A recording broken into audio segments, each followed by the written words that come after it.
My sister introduced me as the family failure at Christmas dinner and told me to sit on a broken plastic chair.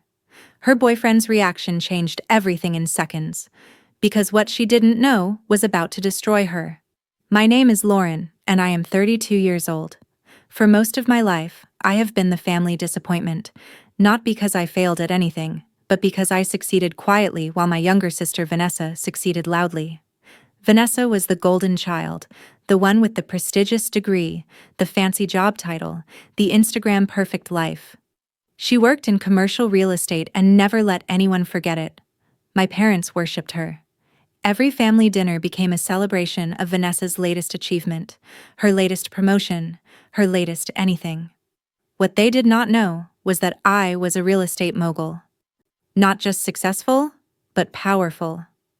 I controlled a significant percentage of the commercial real estate revenue in our city. My company, Montgomery Holdings, operated behind the scenes. We owned properties, managed developments, and most importantly, we held the contracts that made or broke careers in this industry. I built this empire quietly over 10 years. I started with one small property and grew it into an operation worth hundreds of millions. I did not post about it on social media. I did not announce it at family dinners. I just worked, invested, expanded, and became someone that people in my industry either feared or desperately wanted to impress. My family had no idea. They still saw me as Lauren, the daughter who never quite measured up to Vanessa's shine. Vanessa made it her personal mission to humiliate me at every opportunity. School reunions, family gatherings, even random social events where we crossed paths. She would introduce me as her struggling sister or make jokes about my simple lifestyle. She would compare her designer clothes to my practical outfits, her luxury car to my modest sedan, her corner office to my little business. I warned her once 2 years ago at Thanksgiving. I told her to stop. She laughed in my face. My parents said I was being too sensitive. Vanessa is just being honest. You should be happy for her success instead of being jealous. I stopped attending family events after that. For 2 years, I sent polite excuses and kept my distance. I focused on my business, my actual life, the empire I was building while they celebrated Vanessa's middle management position. This Christmas, I decided to give them one more chance, one final opportunity to see me as something other than their disappointment. Maybe it was hope. Maybe it was just curiosity to see if anything had changed. I arrived at my parents' house on Christmas Eve. The decorations were elaborate, expensive, perfectly Instagram-worthy. I could hear laughter and music from inside. I took a deep breath and walked in. Vanessa saw me first. She was standing near the fireplace with a man I did not recognize. Tall, well-dressed, confident. Her boyfriend, I assumed. Her face lit up with that familiar, cruel amusement.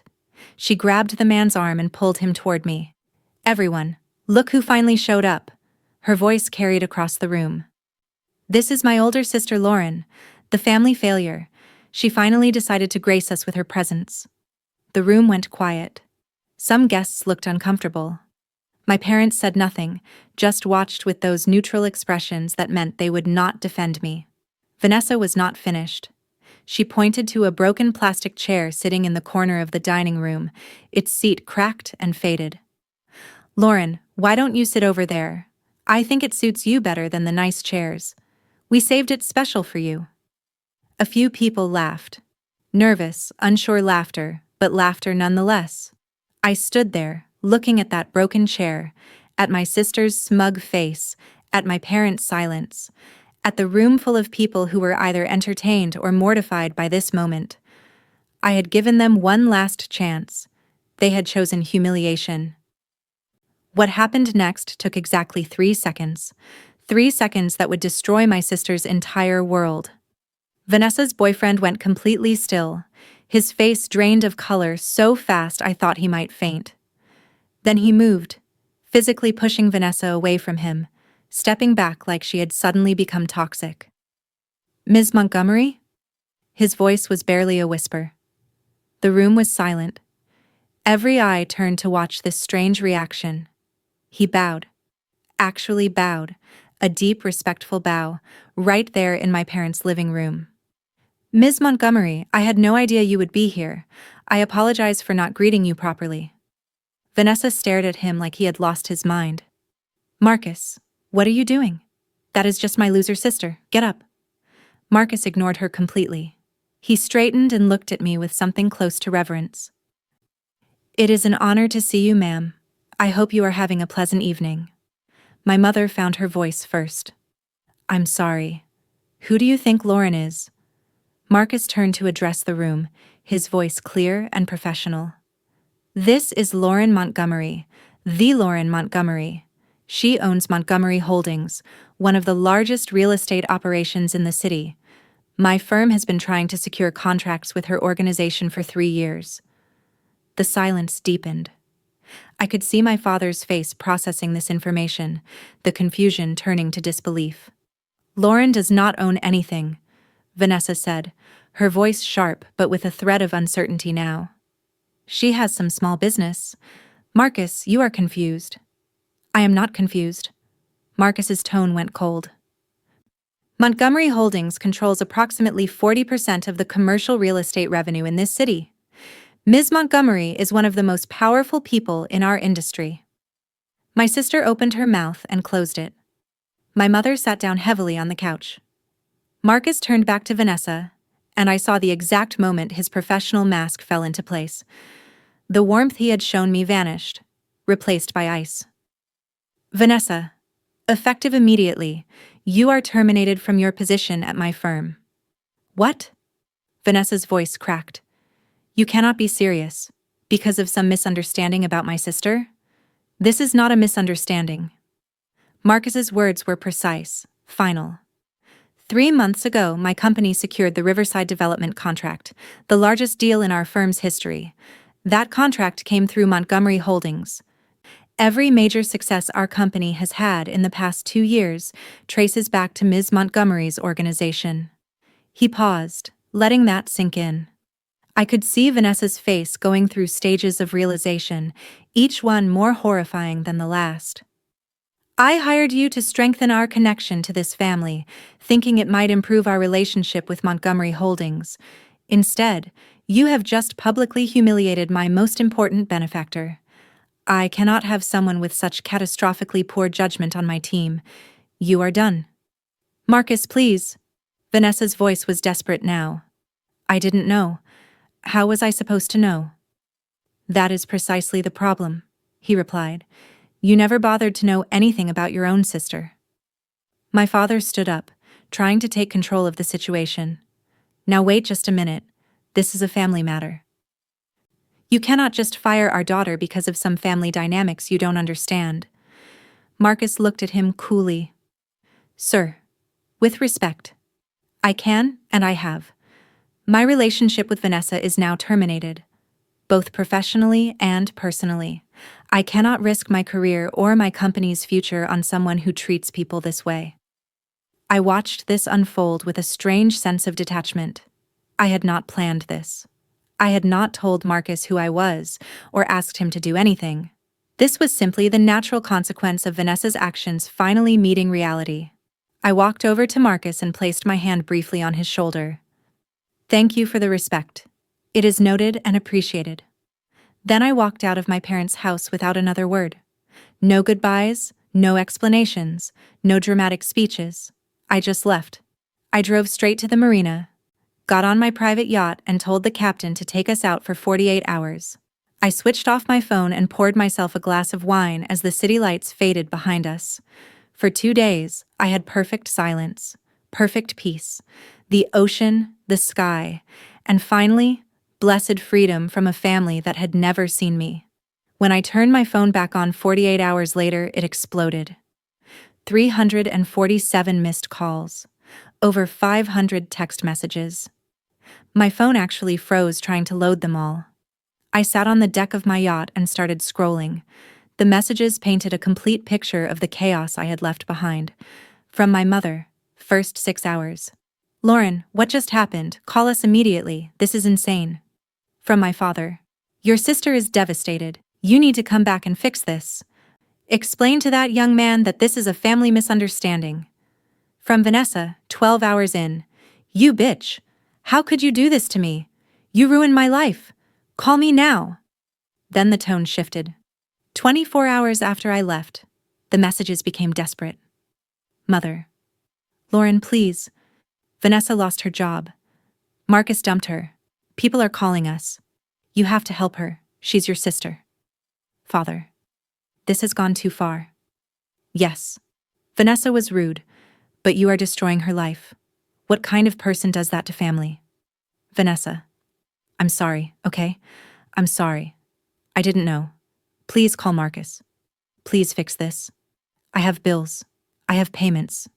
I need that job. I kept scrolling. The messages got more frantic, more entitled, more desperate. But one pattern emerged clearly. Not one of them actually apologized for the years of humiliation. Not one acknowledged their treatment of me.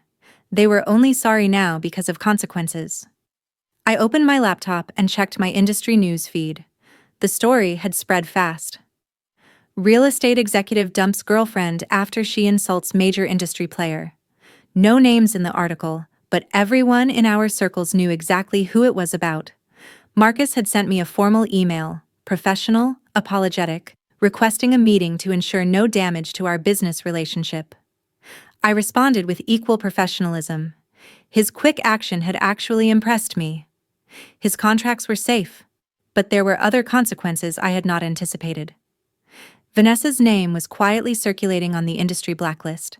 Other companies had rescinded job offers. Word traveled fast in commercial real estate. She had insulted Lauren Montgomery.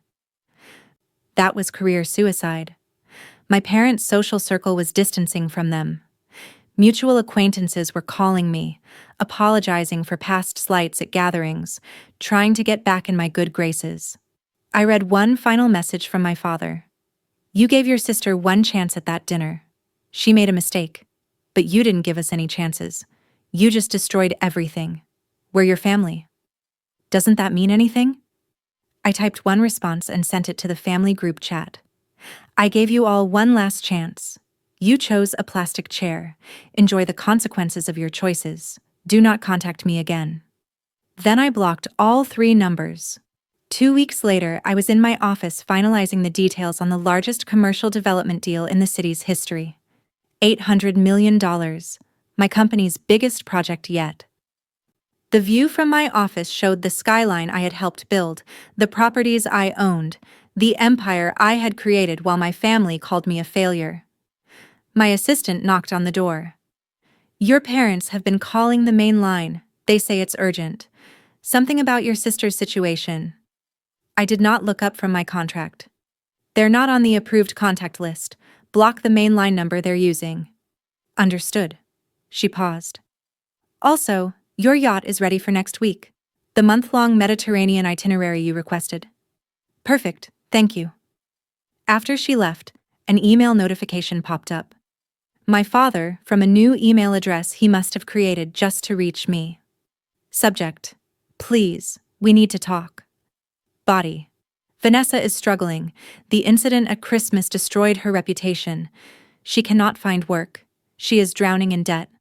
We are trying to help her, but we cannot do it alone. We are still family. You are still our daughter. Please. I marked it as spam and added a filter to automatically delete any future emails from that address. Then I booked an additional week on the yacht. 5 weeks now.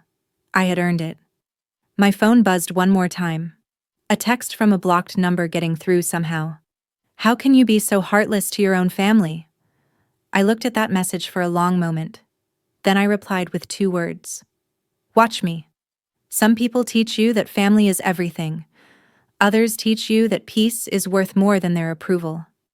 My family taught me the second lesson. I was finally listening. Thanks for listening to the end. If you have ever been dismissed by people who should have celebrated you, remember this. Your success doesn't need their approval, but they will always need to learn the cost of disrespect. Don't forget to like and subscribe for more stories about family karma, hidden power, and sweet justice.